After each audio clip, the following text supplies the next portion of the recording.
जय बोलो देवाय देविक जराट श्री कुंडलपुर के बड़े बाबा की। देवाय देविक जराट श्री तपोवन के बड़े बाबा पदम प्रभु भगवान की। देवाय देविक जराट श्री मूलायक चिंतामणि पारसनाथ भगवान की। शासन नायक महावीर भगवान की। 24 तीर्थंकर भगवान की। परम पूज आचार्य गुरुदेव विद्यासागर जी महाराज की। परम पूज आचार्य श्री अभिनंदन सागर विपुल सागर जी महाराज की।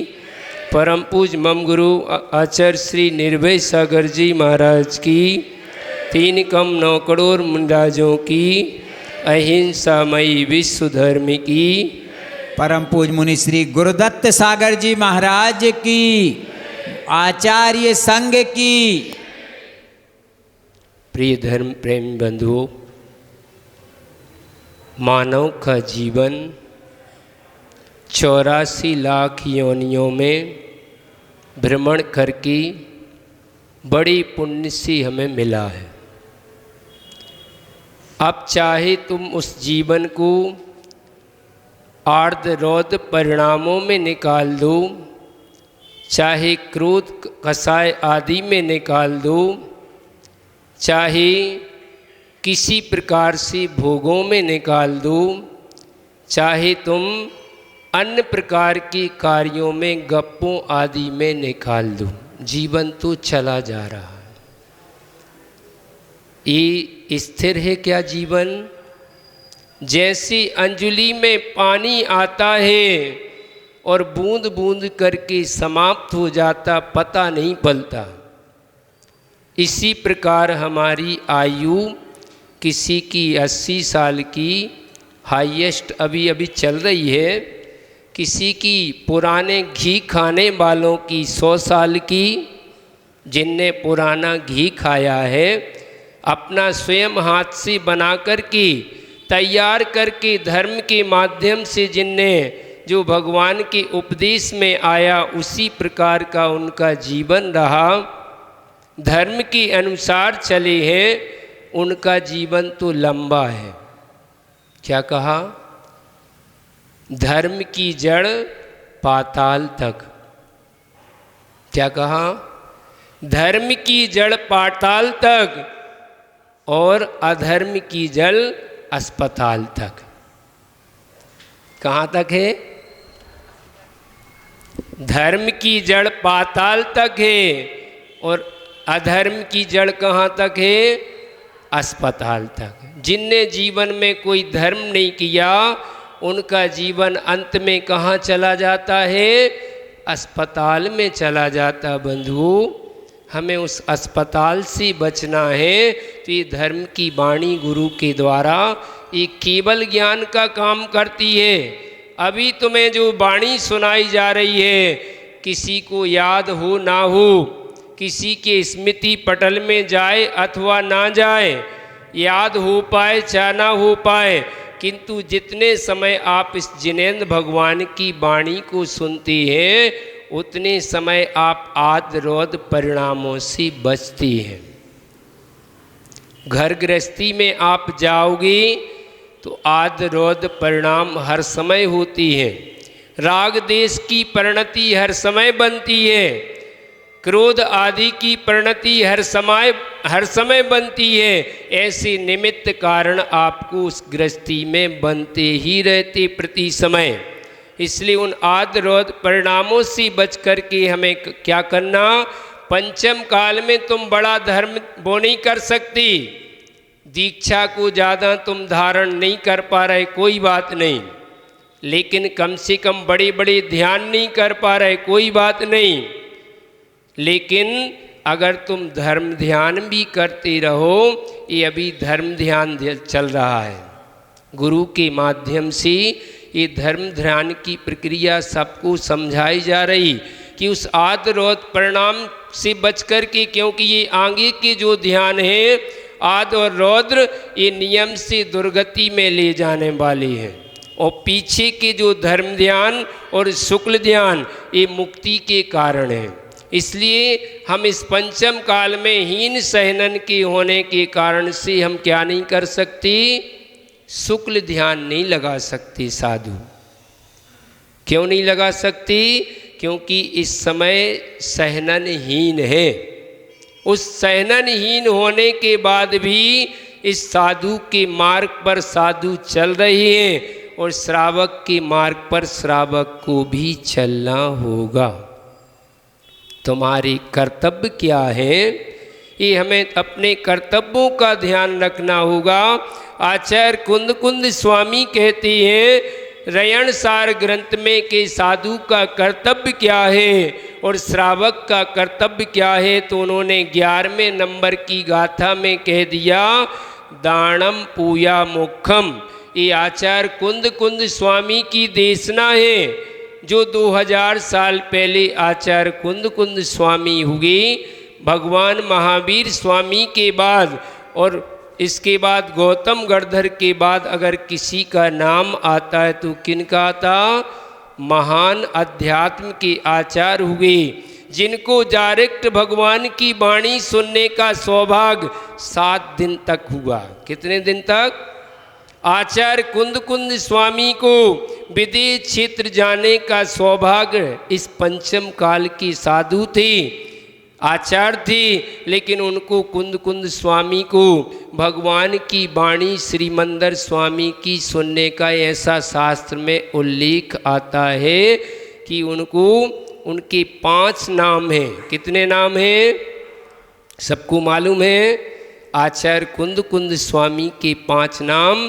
पहला कुंद कुंद देव या कुंद स्वामी, दूसरा नाम गिद्ध पिच्छाचार, तीसरा नाम एलाचार, चौथा नाम वक्रग्रीवाचार और 5वां नाम पद्मनंदी। ये आचार्य कुंद कुंद स्वामी के 5 नाम है। कैसे पढ़ी मालूम? विद्वानों ने आपको बताया होगा, आचार्यों ने बताया होगा, आचार्य श्री इसका उल्लेख कर देंगी। कुंद कुंद क्यों पढ़ा? तो कौंडिस ग्वाला की पर्याय से ये कुंद कुंद हुआ। उस अज्ञान की दशा में ग्वाले की पर्याय में था। छोटी उम्र में ही माता पिता का मरण हो गया। अब छोटी उम्र में वह बालक असहाय हो गया। जब माता पिता का साया अपने पुत्रों के या बालक बालिकाओं के जीवन से माता पिता चले जाते तो वो असहाय हो जाती हैं। ऐसे उस बालक का जीवन रहा, लेकिन एक सेठ जी की नज़र उस बालक पर पड़ गई कि ये तो होनहार बालक है। कहा बेटा क्या करते हो? कहा कुछ नहीं, यहाँ वहाँ किसी ने भोजन दे दिया तो उसी को मैं खा लेता हूँ और अपना सो जाता हूँ। उस समय सेठ जी ने कहा बेटा एक काम कर, मेरे घर में कोई संतान नहीं है और मेरे पास बहुत से पशु हैं, इनके बछड़ों को तुम जंगल ले जाया करो। और इस प्रकार से उस बालक को कार दे दिया, उसको काम दे दिया। ऐसे करके वो सेठ जी के घर में रहने लगा और वहीं उनका भोजन पानी करता। और धीरे धीरे करके बालक, घटना बहुत लंबी है, वो बालक जब जंगल में जाता है, जिनवाणी का महत्व बताया कि कोठर में मुनिराज पहले जंगलों में रहते थे और उसी जंगल में लेखन कार्य करते थे। अपना ध्यान छोड़ करके ये जिनवाणी का लेखन करते थे। अगर जिनवाणी नहीं होती तो तुम्हें क्या कोई परिचय बता सकता था कि आत्मा क्या है, परमात्मा क्या है? इसका लेखन वो करते थे मुनिराज। और ताड़ पत्र पे ही अपनी जिनवाणी को लकड़ी की वो कलम बनाते थे, फूलों आदि की स्याही बना करके, और ताड़ पत्रों पर जिनवाणी लिख करके कोठरों में रख गए मुनिराज। उस बालक को जब पशु चराते चराते देखा कि पूरे जंगल में आग लग गई, और जंगल में आग लगी है लेकिन पूरे वृक्ष जल रहे हैं, एक वृक्ष हरा भरा खड़ा है। आखिर बात क्या है? इसमें ऐसा कौन सा आश्चर्य है कि ये वृक्ष नहीं जल रहा, पूरा जंगल धू धू कर जल रहा? चिंता हुई, क्योंकि अंदर दया का भाव उस जीव के अंदर था कि मेरे पशु अब भोजन कैसे करेंगे, ये छोटे छोटे बछड़ी हैं, इनको भोजन कैसे मिलेगा। वो बालक फिर भी उस वृक्ष के पास जाता है। पहले सोचा कोई भूत प्रेत का आपत्ति ना हो, तो डरते डरते फिर वह नज़दीक में जैसे पहुंचा और उस वृक्ष की कोठर की तरफ देखा, तो उसमें देखा एक जिनवाणी रखी हुई थी। देखो उस छोटी सी 8 वर्ष की बालक में कितनी ज्ञान की पिपासा, क्योंकि बच्चों में आपने देखा होगा कई बच्चे इतने चंचल होती हैं, इतने चंचल होती हैं कि उनको कह नहीं सकते। तो उस बच्चे की अंदर की ज्ञान की देखिए, प्रकृतियाँ देखिए कि जैसे ही उस बालक के अंदर वो जिनवाणी का भाव हो गया कि ये तो कोई चीज़ है, अंदर से भाव बना, गमछा लिए हुए था उसी में अपनी वो जिनवाणी लपेट ली, ये तो कोई अच्छी चीज़ है, उसको अपने सिर पर रख करके आ गया। ऐसे आकर के वो उस नगर में मुनिराजों का आगमन होता था और मुनिराजों के लिए सेठ जी ने कहा ये क्या है, का पता नहीं सेठ जी, ये तो कोई वृक्ष में, पूरे जंगल में आग लगी थी, ये वृक्ष में एक कोठर में एक चीज मिली है। सेठ जी ने कहा मुझे दो, कहा तुम्हें नहीं दूंगा, ये तो कोई कीमती चीज है, मैं तो आपके यहाँ जो गुरुराज आते हैं उनको मैं दूंगा। एक मुनिराज का उसी दिन आगमन हुआ और उन्हीं सेठ जी के घर में उनका पड़गाहन हुआ और पड़गाहन के पश्चात उस बालक ने उन मुनिराज को वो जिनवाणी भेंट की, बड़ी श्रद्धा के साथ वो जिनवाणी भेंट की। तो उस जिनवाणी के भेंट करने से ऐसा ज्ञानवान वह बालक, कुंद कुंद नाम की, अब घटना बहुत लंबी है, समय अपना कम है, नहीं अच्छा से। तो उस समय उस बालक ने ऐसा गुरु के द्वारा कहा, भगवान मेरा कल्याण कैसे होगा। गुरु को जिनवाणी भी भेंट की और गुरु से द्वारा जब वो जिनवाणी भेंट की तो अपने कल्याण की भावना पूछ ली कि भगवान हमारा कल्याण कैसे होगा। तो उन्होंने देखा ये अनपढ़ बालक है, उससे कहा इस मंत्र का तू जाप करना, तेरा कल्याण हो जाएगा। कौन सा मंत्र है? अणमो अरिहंताणम। केवल एक पद दे दिया, क्योंकि इतनी लंबी प्रक्रिया नहीं कर सकता ये बालक। अणमो अरिहंताणम ऐसा वह मंत्र दिया। उस बालक ने बड़ी श्रद्धा से उन मंत्र का जाप किया और जाप करते करते बरसात का समय था, वह बालक पशुओं को चराने गया और बरसात में वो पशु वापस आए तो नाला पड़ता था एक, उस नाले में से वो बहने लगी, पशु बहने लगे। उसके अंदर से भाव हुआ कि इनको कैसे बचाया जाए और स्वयं मंत्र पढ़ते पढ़ते उस नदी में वो कूद गया बचाने के लिए। जैसे ही कूदा तो वहाँ क्या था, एक वृक्ष का ठूंठ खड़ा हुआ था, पानी में तो दिख ही नहीं रहा था। जैसे ही वृक्ष का ठूंठ पड़ा था, उसके पेट में जाकर के वो ठूंठ घुस गया और अंतिम समय उसने कहा, हे भगवान, मंत्र जाप किया, मेरा अगर किसी प्रकार से जन्म हो तो उन्हीं घर के, जिनके घर में मेरा लालन पालन चला है, ऐसी उन्हीं सेठ जी के घर में मेरा पुनः जन्म हो। ऐसा वह बालक अपनी मृत्यु को प्राप्त करके उन्हीं सेठ जी के घर में उसका पुनः जन्म हुआ और उसका नाम रख दिया उन्होंने, कुंद कुंद पुष्प के समान उसकी काया थी, चमकदार काया थी। तो उन सेठ जी ने उसका नाम दिया कुंद कुंद। क्या दिया? कुंद कुंद दिया। और वही बालक ज्ञानवान था, क्योंकि उसने क्या किया था, गुरु महाराज को जिन वाणी भेंट की थी उस वाणी का इतना प्रभाव हुआ कि इस पंचम काल में जिनेंद्र भगवान की वाणी को सुनने का सौभाग्य उस बालक को प्राप्त हुआ। ऐसे वो कुंद कुंद स्वामी फिर उनने बाद में 11 वर्ष की उम्र में दीक्षा को धारण किया और बाद में एक महान आचार्य के रूप में आज आप उनकी जिनवाणी को 84 पाहुड़ ग्रंथ लिखे, भगवान की वाणी को सुन के आए और ऐसे उनने वो जिनवाणी लिखी। ऐसा करके उनके 5 नामों का उल्लेख इस कहानी के माध्यम से है। आगे गुरु महाराज इसको बताएंगे।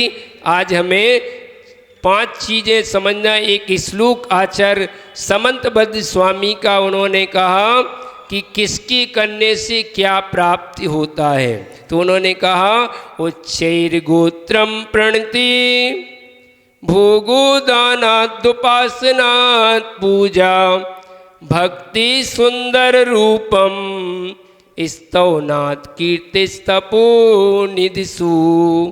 मतलब उच्च गोत्र हमें कैसे प्राप्त होता है, तो देव शास्त्र गुरु को प्रणाम करने से क्या मिलता है।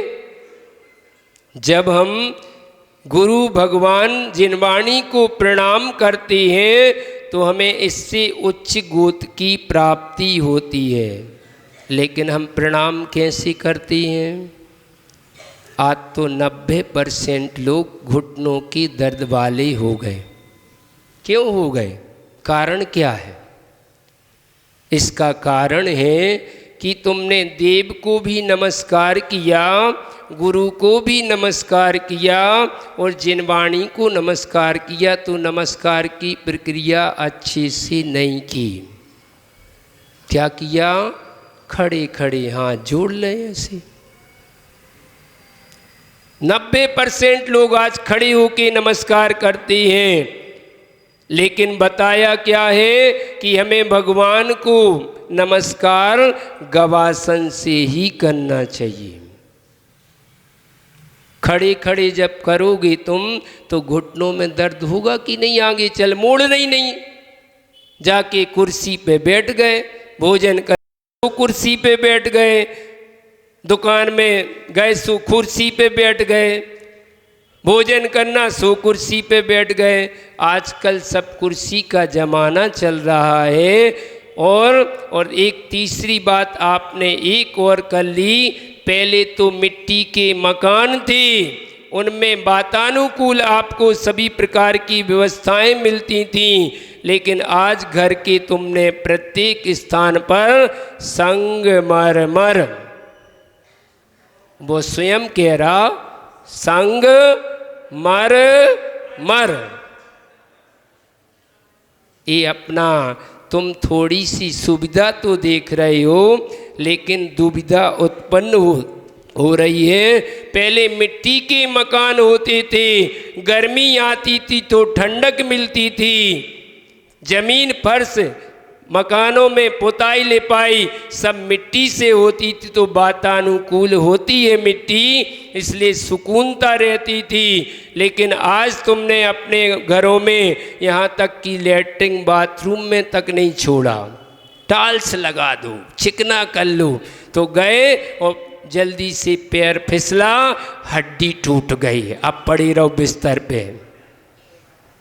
अच्छा लग रहा कि खराब? खराब तो नहीं लग रहा। हकीकत है 90% लोगों के आज पैर फ्रैक्चर हो चुके, कई तो लोग ऊपर चले गए। इसलिए बंधुओं, जितनी तुम सुविधा चाहोगे उतनी दुविधा अपने आप प्राप्त होती जाएगी। अपने शरीर की गर्मी को भी खींच लेते हैं। ऐसे ठंडे ठंडे पदार्थ आपने इन घरों में जड़ कर के रख लिए, इसलिए कमर के दर्द, इसलिए घुटनों के दर्द, ये प्रक्रियाएं आपकी बनती जा रही। इसलिए हमें भगवान की भक्ति, गुरु आदि की भक्ति बैठ कर के नमस्कार करना चाहिए, ताकि घुटने मुड़ते रहें, वरना जाम हो जाएंगे। जैसे फाटक जाम हो जाते हैं, दरवाजे जाम हो जाते हैं, ऐसे ही हमारे पैर आदि जाम होते। दूसरा, उच्च गोत्र का बंध प्रणाम करने से होता। दूसरा, भोगो दानात उपासनात पूजा, और भोग भूमि की प्राप्ति किससे होती है? दान पुण्य करने से।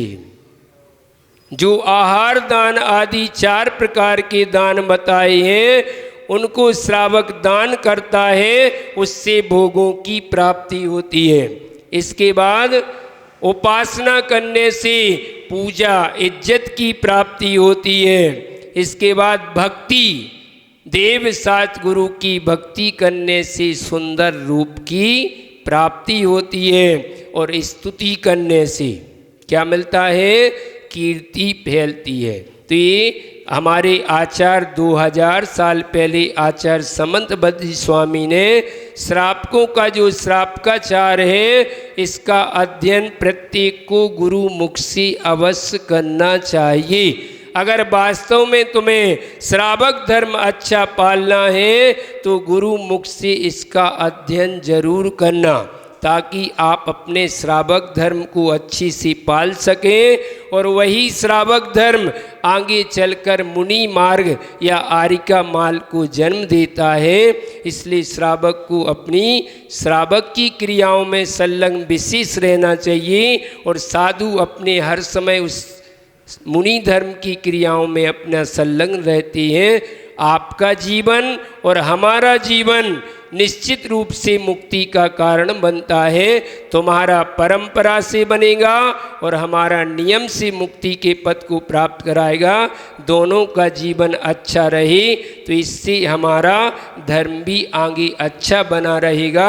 इसी भावना के साथ जब लोग परम पूज्य आचार्य श्री निर्भय सागर जी महाराज की नमोस्तु आचार्य श्री नमोस्तु आचार्य। पूज्य मुनि श्री गुरुदत्त सागर जी महाराज की। शासन नायक श्री महावीर भगवान क्यों, आचार्य गुरुवर श्री विद्यासागर जी महाराज की, आचार्य गुरुवर श्री अभिनंदन सागर जी महाराज की, आचार्य गुरुवर श्री विपुल सागर जी महाराज की, वात्सल मूर्ति वैज्ञानिक संत आचार्य श्री निर्भय सागर जी महाराज की, समस्त आचार्य संघ की। God is great examiner. भगवान सबसे बड़ा परीक्षक है। This world where we are sitting is examination hall. जहाँ हम बैठे हैं यह परीक्षा भवन है। First well is gone childhood. बचपने की पहली घंटी बज चुकी है। समझ में आ रही? दिस लाइव और आंसर बुक, जो हमारी जिंदगी है यह उत्तर पुस्तिका है। Question paper has been distributed. Question paper बढ़ चुका है। और second bell is gone young, the young age. हमारी जवानी की दूसरी घंटी भी बज चुकी है। The third bell the end और old age. But answer book is blank. तीसरी घंटी भी बज गई। काय की? जिंदगी की। कौन सी? बड़ा। लेकिन उत्तर पुस्तिका कैसी है? खाली की खाली है। इसमें कुछ लिखा है। लिखना सीखो। लिखा है तो गलत ही लिखा, अच्छा नहीं लिखा अभी तक। तुम्हें क्या फेल हो जाने का डर नहीं? तुम अब आज ये विचार करो कि हमने अपनी उत्तर पुस्तिका में, जीवन की इस पुस्तिका में क्या क्या लिखा है। स्वयं वांचिए, अब छोटे नहीं बड़े हो गए हो। क्या मैं अभी तक सब जिज्ञासाएं इच्छाएं करता रहा? आज तक क्या इच्छा की पूर्ति हुई? विचार करिए, नहीं हुई। तो हमने किया क्या अपने जीवन में? क्योंकि हम अपने जीवन को आगे कैसे अच्छा बनाएं, ये प्रश्न आया है। तो सबसे अच्छा मुसीबतों से कभी डरना नहीं। क्या कह रहा हूं? मुसीबतों से कभी डरना नहीं और डर के भागना नहीं, और संघर्ष पुरुषार्थ करने से पीछे हटना नहीं। जहां संघर्ष है वहां सुगंध है, सफलता है। संघर्ष अपने आप में होना चाहिए, आपस में नहीं। यदि आपस में परिजनों से संघर्ष करोगे तो जीवन नरक बन जाएगा, और ये स्वयं से संघर्ष करोगे तो स्वर्ग बन जाएगा। संघर्ष अभिशाप नहीं, वरदान है। क्योंकि आप जब चंदन को एक पत्थर पर संघर्ष कराते तो सुगंध फूटती है। जब दूध को कढ़ाई में डाल करके झारी से एक चम्मच से संघर्ष कराते हो तो हलवा बनता है, मावा बनता है। और जब उसका दही जमाते दूध का, और जब मट्ठे में उसका संघर्ष करते हुए घड़े में, तो नवनीत निकलता है। और जब आप उसी आटे को पानी डाल के संघर्ष करा के लोई बना के तवे पर संघर्ष कराते हो तो, और आप पटे पर संघर्ष कराते हो तो रोटी बन करके आती है, पूड़ी बन करके आती। जब कढ़ाई में डालते वह आटा जब संघर्ष करता उस कढ़ाई में तो वह पूड़ी बन जाती है। और जब वही अपने दांतों के बीच में आकर के संघर्ष करती है तब तुम्हें ऊर्जा मिलती है और तुम्हारा जीवन चलता है। इसलिए संघर्ष के बिना कभी जीवन नहीं चलता है, सुगंध नहीं आती है। जब वही गन्ना जब एक चरखी में संघर्ष करता तो रस देता है, ये ध्यान रखिएगा। इसलिए संघर्ष से कभी हटना नहीं पीछे। हे निर्भय सागर, जब जिसने संघर्ष किया है उस संघर्ष का फल अच्छा निकला है, उस संघर्ष का फल सफलता के रूप में आया है। इसलिए जीवन को यदि सुखद बनाना चाहते हो, अच्छा बनाना चाहते हो, तो संघर्ष से कभी हटना नहीं और मुसीबतों से डरना नहीं। आएंगे मुसीबत, जिसके ऊपर जितनी मुसीबत आए उसका जीवन उतना अच्छा बनता। ध्यान रखिए, राम को उठा के देखो, उनके जीवन को उठाइए, सीता को उठाइए, चंदना को उठाइए, आप जितनी जितनी सती हुई उन सब के जीवन को पढ़िए आप अपने। वो पढ़ करके देखिए, जब जब इन सतियों की जितनी सती का नाम लिया जाता है उनके जीवन में संघर्ष आया, इसलिए सती बनी हैं। जिन जिन के जीवन में संघर्ष आया है वो भगवान बने हैं।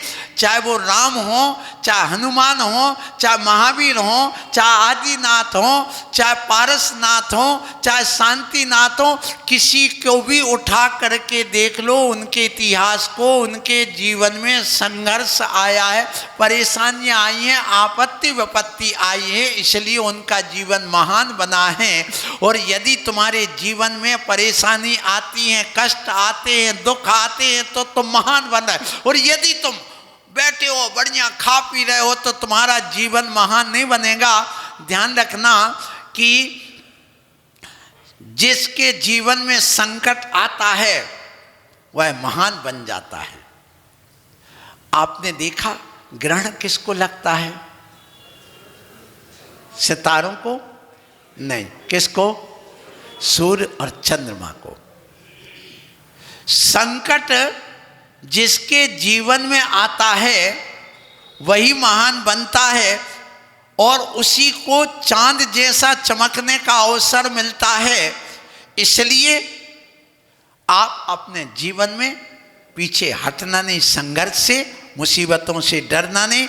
और ध्यान रखना, ये जो आपके जीवन में जितनी भी समस्याएं आ रही हैं, इनमें आप लोगों को एक चीज और ध्यान रखना कि जीवन को यदि सफल बनाना चाहते हो, जीवन को उच्च बनाना चाहते हो, तो साहस की भी जरूरत है।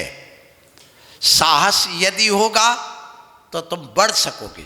जहाँ व्यक्ति का साहस टूट जाता है, साहस का बांध टूट जाता है, तो प्रलय हो जाता है। पूरे गांव के गांव बह जाते, बांध बांधते हैं और बांध टूट जाए तो गांव के गांव बह जाते, फसल बह जाती, नष्ट हो जाती। इसलिए अपने साहस का बांध बांध करके रखना। और जब साहस का बांध बन जाता है तो जीवन में अपने आप संयम आ जाता है। और जब संयम आता तो विनय भक्ति उमड़ जाती है, छल कपट दूर होने लग जाता है और जीवन हमारा आदर्शमय बन जाता है। हम लक्ष्य को प्राप्त कर लेते हैं, हम अपने अंदर उदारता ले आते हैं, हम निष्काम हो जाते हैं, आदर्श पूर्ण जीवन जीने लगते हैं और हम अपने जीवन को एक लक्ष्य की ओर बढ़ा लेते हैं।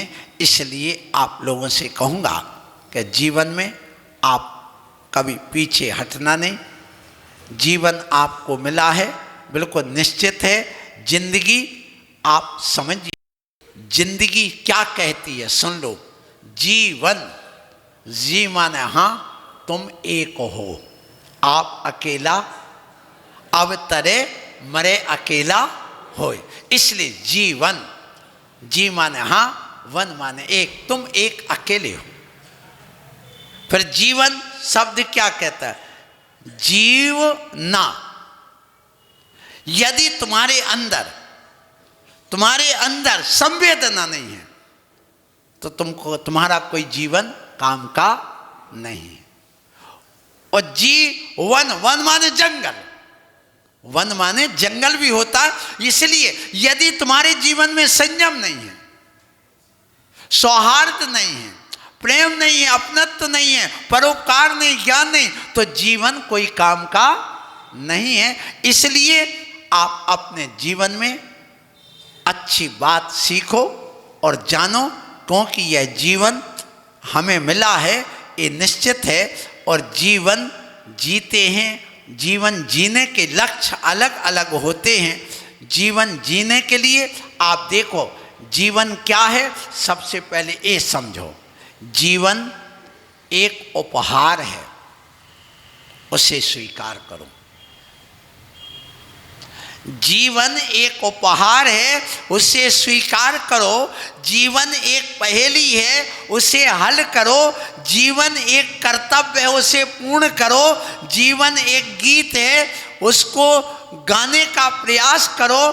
जीवन एक संगीत है, उसको सुनने का प्रयास करो। जीवन एक लक्ष्य है, उसको प्राप्त करने का पुरुषार्थ करो। जीवन एक रहस्य है, उसको उजागर करने का प्रयास करो। जीवन एक चुनौती है, उसका सामना करने का प्रयास करो। जीवन एक यात्रा है, इसको पूर्ण करो।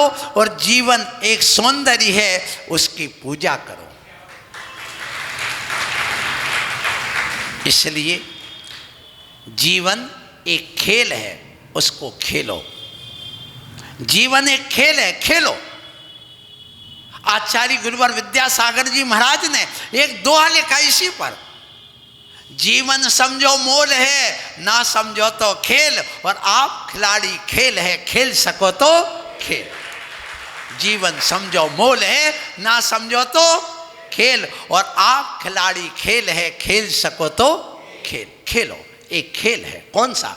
एक खेल ऐसा है जो अकेला खेला जाता। बोलो कौन है? आप बता सकते? क्रिकेट अकेला खेल नहीं सकते, गिल्ली डंडा अकेला खेल नहीं सकते, आप कोई और भी कबड्डी वगैरह अकेला खेल नहीं सकते, खो खो अकेला खेल नहीं सकते हैं, वॉलीबॉल बास्केटबॉल वगैरह अकेला खेल नहीं सकते। अकेला खेले के जब मैं बहुत छोटा था, मुझे एक छोटी सी डिब्बी मिली थी। उस डिब्बी में 6 छर्रे थे और 6 घेरे थे। उस घेरे के अंदर प्रत्येक में एक एक छेद था, द्वार, जिसमें से वो ले जाना पड़ता था। बस उस घेरे को यूं करते थे, धीरे धीरे एक उसको छर्रे को अंदर वाले घेरे में ले गए, फिर दूसरे को ले गए, तीसरे को ले गए, चौथे को ले गए, और चौथे को जब ले गए, 5वां का ले जा रहे थे, दूसरे वाला सामने आया, दृष्टि उठा के देखी, तब तक 2 बाहर हो गए, क्योंकि तुम दूसरों को देख नहीं सकते। और फिर 5वां भी चला गया, 6वां लेने गए और जोर जोर से श्वास आई,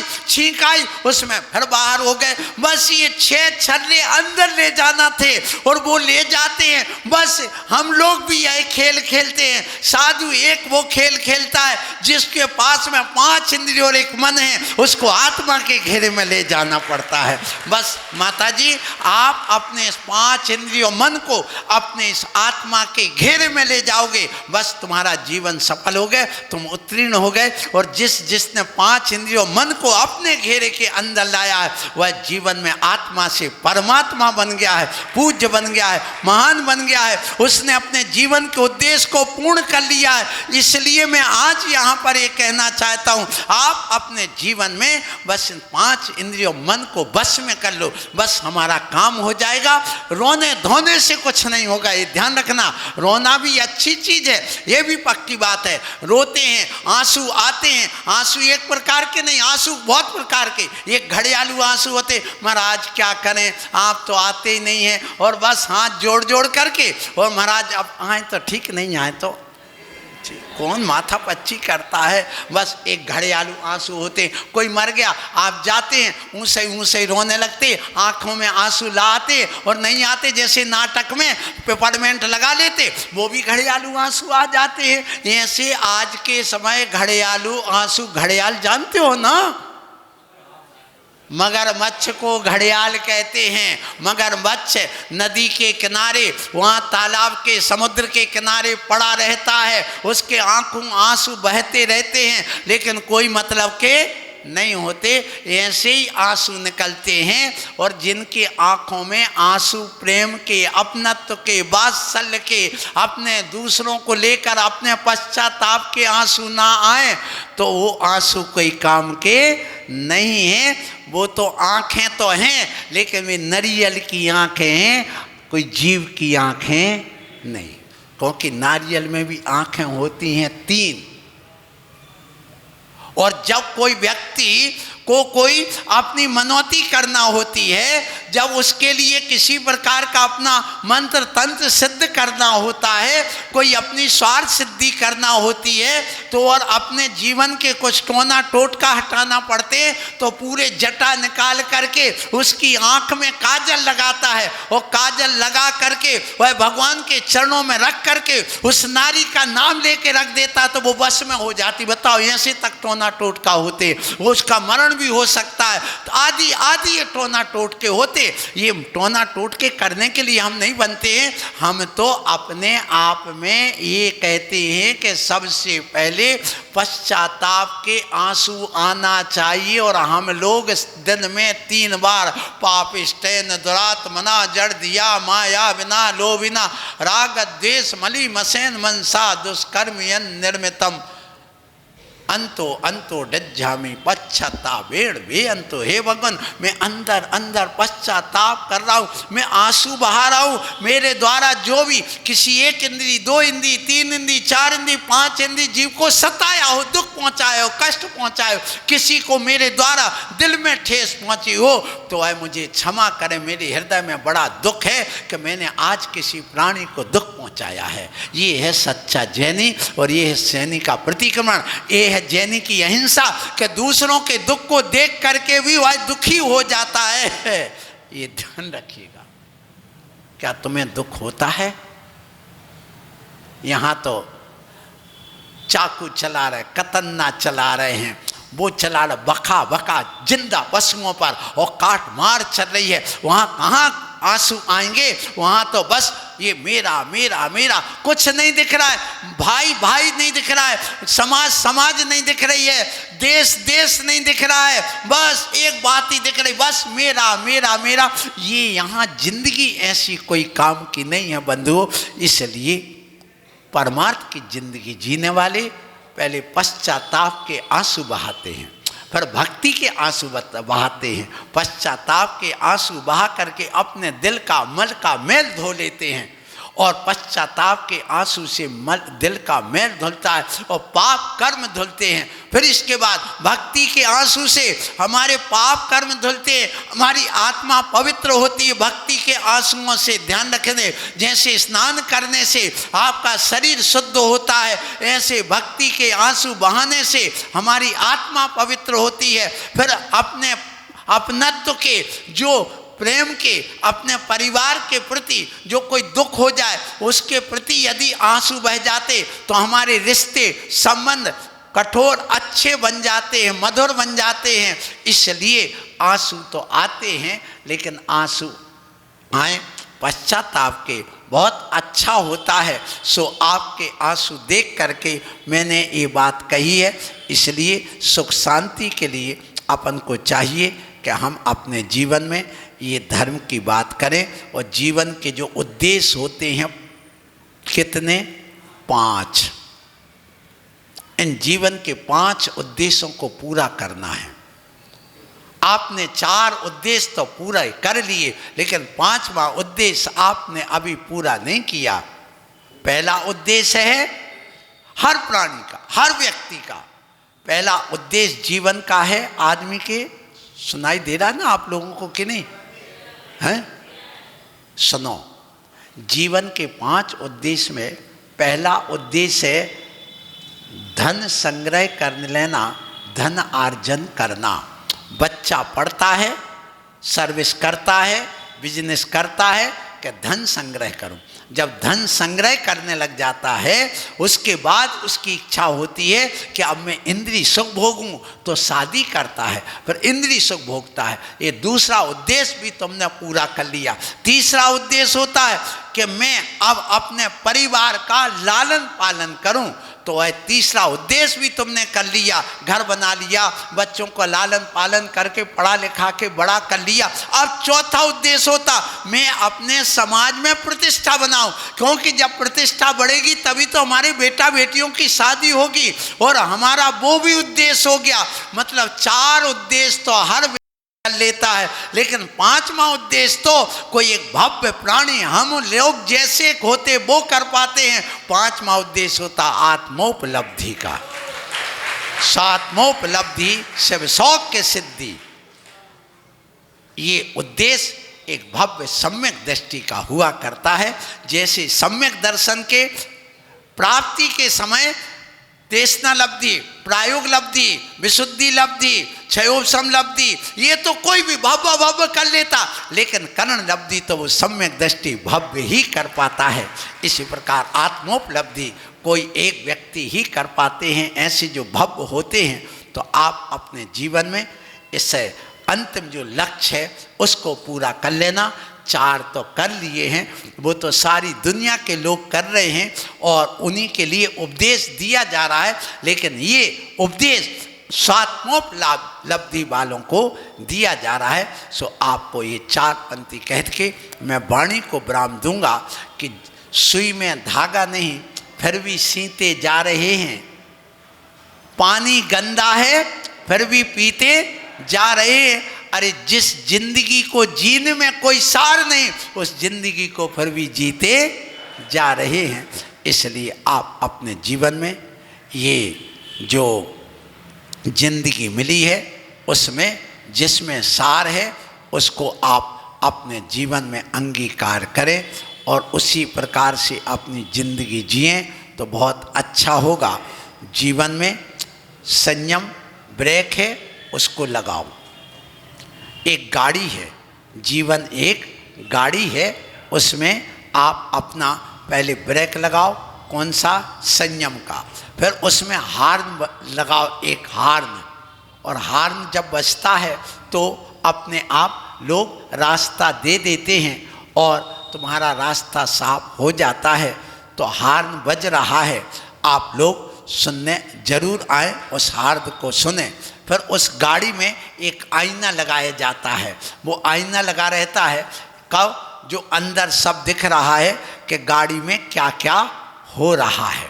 फिर उसमें एक गाड़ी नंबर होता है, बिना गाड़ी नंबर की तुम चला नहीं सकते। तो जैसे गाड़ी होती है उसमें चाक होते हैं, फिर उसमें गाड़ी जो चलती वो पटरी पर चलती या आपके रोड पर चलती है। फिर उसमें एक स्टीयरिंग होती है, उसको लेकर के चलाना पड़ता। उसमें गियर होता है एक गाड़ी में, ये आपने देखा हो। उसमें खिड़कियां होती हैं और उसमें पेट्रोल भरा जाता है। ऐसी गाड़ी का रूप होता। तो ये शरीर भी एक गाड़ी है। क्या कह रहा हूं? मनुष्य जीवन एक गाड़ी है। इस मनुष्य रूपी जीवन में चारित्र के चाक लगना चाहिए। इस मनुष्य रूपी जीवन में श्रद्धा और ज्ञान की दो पटरी बिछना चाहिए।